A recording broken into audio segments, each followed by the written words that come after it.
Mañana al presidente de la Comisión de Medio Ambiente del Senado para hablar de varios asuntos que están vinculados con estas materias. El diputado de la UDI, perdón, por la región de Coquimbo, el Sergio Gaona. ¿Cómo está? Buenos días. Muchas gracias por poder tener esta conversación. Muchas gracias, Patricio, por la invitación. Un gusto de saludarlo y feliz de compartir con ustedes a esta hora del día. Sí, pues gracias, senador, por esta conversación. Bueno, partamos analizando desde la perspectiva medioambiental la reciente gira del presidente Boric a, a Europa, porque hay varios asuntos ahí que son por un lado oportunidades, señalan algunos, que tienen ciertos cuestionamientos por el otro. Bueno, su balance de lo que en relación a la estricta materia medioambiental ha sido esta gira. Mira, la verdad de las cosas es que mi balance es bien positivo respecto a esta gira presidencial, esta visita oficial. Por lo menos lo que a mí respecta, me tocó la oportunidad de compartir con el presidente y la delegación completa en Alemania y en Suecia, y apuntaba precisamente a materias relevantes de convenios y de relaciones internacionales con academias, universidades, gobiernos, tanto de Alemania y también del Estado alemán, de uno de los estados de Alemania o provincias o regiones, como el caso de München, que la verdad las cosas es que solo München tiene 13 millones de habitantes y tiene el doble del Producto Interno Bruto de Chile, para que os hagáis una idea de los volúmenes que se manejan en esos países. Y para la perspectiva medioambiental resultó muy positivo el poder desarrollar actividades relacionadas con la atracción de inversiones para la explotación del hidrógeno verde y la producción de derivados del hidrógeno verde también, que son los combustibles del futuro. Y me parece a mí que es fue una agenda bien de futuro, y yo creo que eso me dejó bien contento. Y además tener la oportunidad, fíjate, Patricio, de poder escuchar a muchos chilenos que están en estos países desarrollando actividades de innovación, desarrollo tecnológico amigables con el medio ambiente, ecomateriales, la industria del litio, del hidrógeno verde, en fin. Yo te diría que la oportunidad de poder conocer las startups que están desarrollándose en München, que en un convenio tiene Corfo con una agencia alemana, donde empresarios chilenos, todos por ahí, por cierto, jóvenes, con doctorado, en fin, y desarrollando productos innovadores y amigables con el medio ambiente. Y como te hablaba, estos ecomateriales basados en la madera, que son esta especie de paneles que reemplazan las losas de hormigón y que tienen un sistema de integración que va en concordancia al cómo se crece y se desarrolla un árbol, y le da mucha firmeza y mucha estructura y flexibilidad a todo lo que significa la construcción de losas para edificios. La verdad es que fue una cosa muy, muy interesante y muy novedosa. Así que mi balance desde esta perspectiva es bien positivo. Vimos mucho desarrollo de innovación industrial, pensando fundamentalmente en todo lo que significa el cambio climático, lo que significa la protección ambiental, la sostenibilidad, mirada esta como crecimiento económico, porque todo tiene como una mirada también de desarrollo económico y también de desarrollo social, lo que nos deja no tranquilos, pero sí nos deja entusiasmados, digamos, pensando en lo que puede venir para Chile más adelante.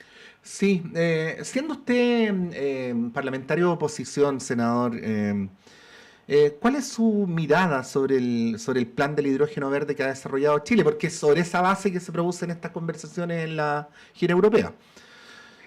Claro, el plan de hidrógeno verde, que fue un plan de acción lanzado en mayo de este año, explica una serie de lineamientos de acciones que tienen que ver con la gobernanza y la institucionalidad de la industria, tiene que ver con el desarrollo de la industria en los territorios, tiene que ver con la conectividad. En el fondo, es como la hoja de ruta de cómo deberíamos ir desarrollando la industria de hidrógeno verde. Yo siento, Patricio, que al igual como el litio, estamos un poquito atrasados. Yo creo que la primera estrategia nacional de hidrógeno verde fue hecha en 2020, entonces recién en el 2024 lanzamos un plan de acción. Ahora, esto no tiene que ver necesariamente con un gobierno en particular, sino tiene que ver con que nuestro aparato público, quizás estamos siendo demasiado lentos y dejando de aprovechar oportunidades. A mí me parece que es un poco tardío, pero por lo menos ya está fijado esa hoja de ruta y que tiene que ver con el desarrollo del hidrógeno verde para la electromovilidad. Y hay una cosa muy interesante allí, que Ujú. tiene que ver con la industria de los derivados del hidrógeno verde, porque finalmente hoy día, el presidente Boris lo habló en su minuto, el tema de cómo concentrar los esfuerzos logísticos y no tener desarrollo de hidrógeno verde en toda la larga costa de Chile, sino que en puntos específicos, con toda una logística, con toda la conectividad, pero fundamentalmente apuntando, yo creo, en mi perspectiva, es que debiera ser apuntando a los son los derivados, es decir, los combustibles sintéticos, por ejemplo, el metanol verde, que vaya reemplazando al diésel. Yo Ajá. creo que por ahí va un poco más que específicamente el hidrógeno propiamente tal, porque ya es difícil su transporte. Por lo que yo entiendo, hoy día solamente hay una posibilidad de transportar entre Australia y Japón, porque los barcos que están preparados y a través de criogénesis se puede desarrollar ese transporte. Todavía no estamos desarrollados a nivel mundial, pero sí yo creo que hay que avanzar en la industria de los derivados y en el sentido de los combustibles sintéticos. En la gira estuvo un representante de una industria que está en Magallanes y que precisamente están exportando ya combustibles sintéticos, que reemplaza al diésel. Y ese combustible sintético puede ser combustible para la industria naviera, o combustible para la industria aérea, combustible para la industria de carga por carretera, en fin. Yo creo que ahí hay una oportunidad inmensa para Chile y que tenemos que ir avanzando y cómo ir apoyando con políticas de incentivo, planes de subsidio, alguna fórmula que permita desarrollar mucho más todavía la industria derivada del hidrógeno. Sí, senador, se han hecho algunas críticas. Yo le quiero mencionar dos porque además, no sé si usted comparte conmigo, pero hay muchas personas que no saben lo que es el hidrógeno verde. O sea, hasta ese punto, ¿no? Se dice que este combustible capaz de sustituir a los combustibles fósiles, que sería inocuo, pero bueno, yendo a eso, dos tipos de críticas que quería ahí pedirle su opinión.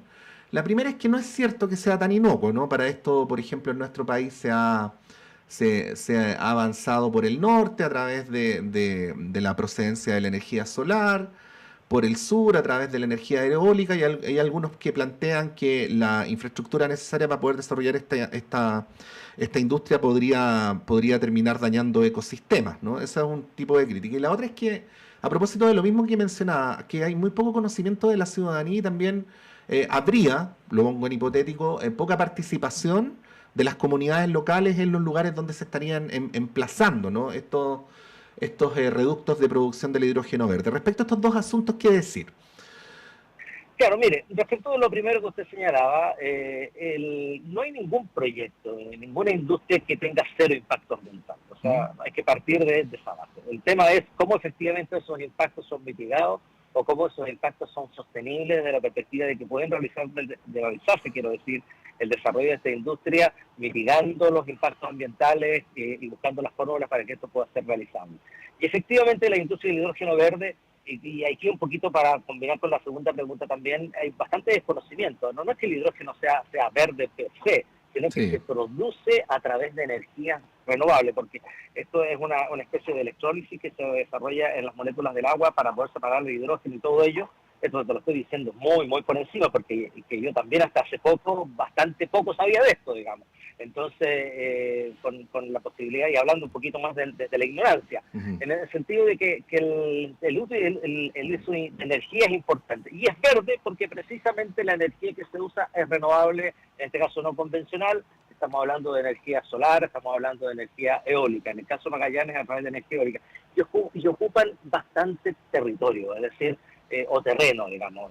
Uno de los impactos importantes que tiene es el uso intensivo del territorio, del terreno, de los espacios. Eso evidentemente que provoca impacto para poder tener parque eólico, también ocupa una fracción importante de terreno, lo mismo con los paneles solares, por lo tanto sí, efectivamente entrega un impacto ambiental no menor desde esa perspectiva, pero a mí me parece que el resultado de esto, que por ejemplo la producción de combustibles sintéticos puede ayudar muchísimo a que efectivamente podamos reemplazar el diésel, que lo que hace es emitir gases de efecto invernadero y en este caso estos combustibles no emitirían estos gases de efecto invernadero o sería muy reducido ese impacto. Entonces, es una cosa por otra, y yo creo que efectivamente tiene ese impacto, pero más bien desde la perspectiva territorial.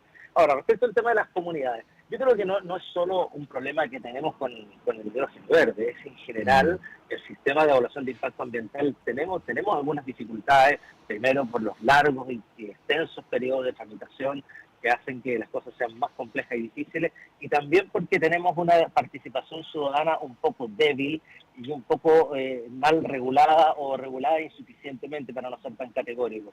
Y esa regulación insuficiente hace de que esa participación sea muy tardía, caso por ejemplo del proyecto de transmisión, la gente se entere que va a pasar un proyecto de transmisión cuando le están instalando una torre de alta tensión a 50 metros o a 100 metros de su casa en un sector rural, por ejemplo. Entonces, yo creo que por ahí va un poco, pero no es propio y solo del hidrógeno verde, Patricio, sino que es más bien de nuestro sistema de evaluación de impacto ambiental, y para eso estamos hoy día buscando una modificación importante de la legislación ambiental, para modernizando después de 30 años, y este es el tercer intento de hacerlo, de la ley 19.300 sobre evaluación de impacto ambiental y las bases generales para la protección del medio ambiente. Entonces, hay un poco de eso. Yo creo que el impacto efectivamente existe, es de la perspectiva del uso espacial, del uso del territorio intenso, uso del territorio, y además por eso en el plan de acción que se plantea del hidrógeno verde, lo que se señala es que precisamente no se trata de tener plantas de hidrógeno verde a lo largo y ancho de toda la costa, o plantas de desalador también a lo largo y ancho de toda la costa, sino que hay que definir un ordenamiento territorial. En eso también estamos atrasados, no vamos a tener un buen ordenamiento territorial hasta el 2026, 2027, ahí estamos muy al debe como país. Los ejemplos de las termoeléctricas que se van a instalar en la región de Coquimbo hablan de que tenemos un problema, estoy hablando hace 10, 12 años, y ese problema lo seguimos teniendo, el ordenamiento del territorio. Sí, estamos conversando con el senador Sergio Gaona de la UDI, de la región de Coquimbo, presidente de la Comisión de Medio Ambiente. Quería preguntarle algunas cosas más antes que se nos acabe el tiempo, por eso ahí lo apuré un poquito. No hay problema, no hay problema. La mirada suya, senador, sobre el modo en que está desarrollándose la llamada Estrategia Nacional del Litio y el acuerdo al que se llegó. Mira, la mirada que tengo yo puede ser muy cuestionable, que en definitiva sea con SQM el acuerdo, que no sea una vía de licitación, en fin, pero mira, como lo dije al principio de esta conversación, estamos atrasados. Y evidentemente este acuerdo más directo me parece a mí que viene en alguna medida a ayudar o a compensar ese atraso. Desde la perspectiva de las ventajas para el Estado de este acuerdo son muy importantes. El Estado va a tener una participación mayoritaria de esto, pero además incluye a quienes saben de litio. Y quienes saben de litio son las empresas que hoy están desarrollando la explotación del litio en Chile. Quien se pueda por un lado, Aldemarle por otro y algunas otras, pero en general yo creo que es un buen acuerdo para el país. Hay que recordar de que en esta primera etapa poco más del 60% de los ingresos van a ser para el Estado, y después, una vez que ya en 2031, cuando se inicie la segunda fase del convenio o del acuerdo, el 85% de los resultados del litio van a ser para el Estado. Entonces, y además vamos a estar asociados con empresas de clase mundial para eso. Más allá de las polémicas del yerno de Pinochet y de los hijos y del asunto, yo creo que eso no puede empañar lo que es un acuerdo que, en mi perspectiva, yo siendo un senador de oposición, me parece que el gobierno hace bien. Se podrá corregir lo que tanto algunos reclaman relacionados con que el señor Ponce y todo lo demás, pero eso es coyuntural, contingencial. Yo me trataría de centrar en lo que significa para Chile el acuerdo con SQM para poder llevar adelante la explotación sostenible del litio, que además se enmarca dentro de una estrategia nacional del litio, una política de explotación del litio que desarrolla los salarios que van a ser protegidos y que no van a ser explotados, los salarios que pueden ser explotados y que son explotados exclusivamente con mayoritaria presencia del Estado, y los salarios que pueden ser licitados para que privados puedan también desarrollar proyectos de explotación del litio. A mí me parece que está bien encaminada la política nacional del litio.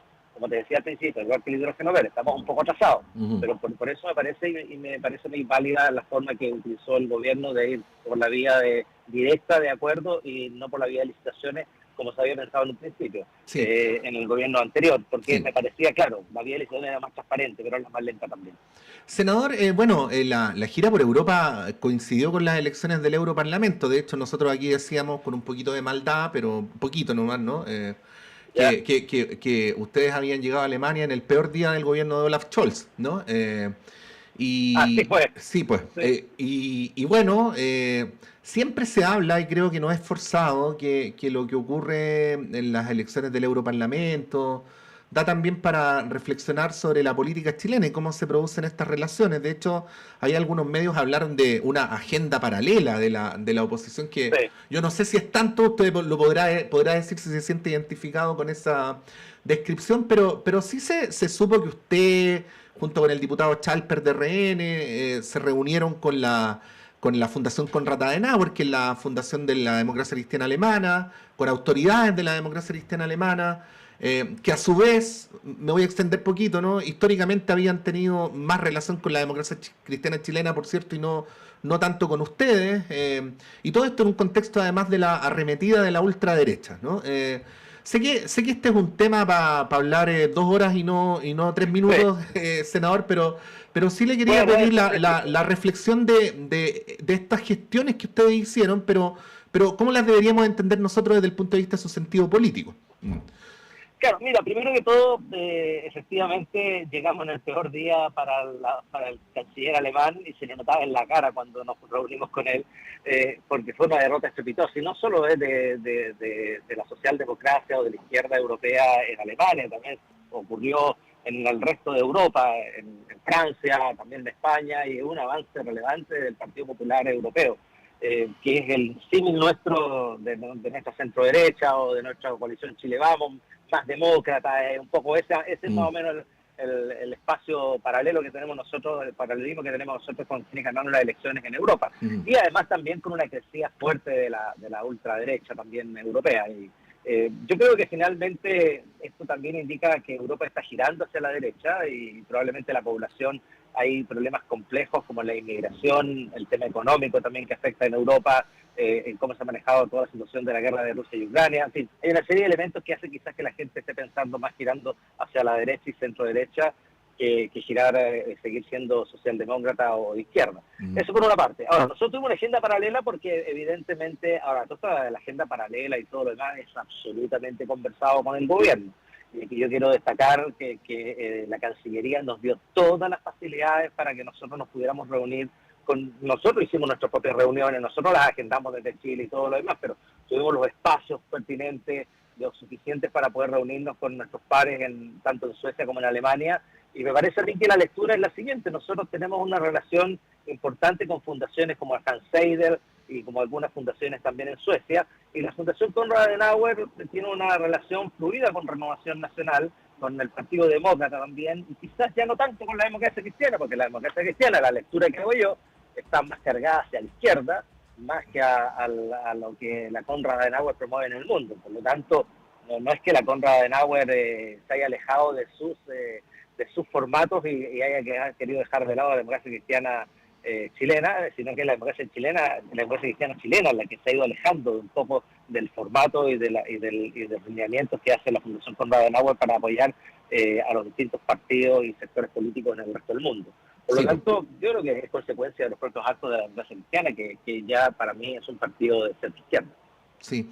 Para finalizar esta entrevista, senador, y aprovechando que usted integra la Comisión de Salud, Así es.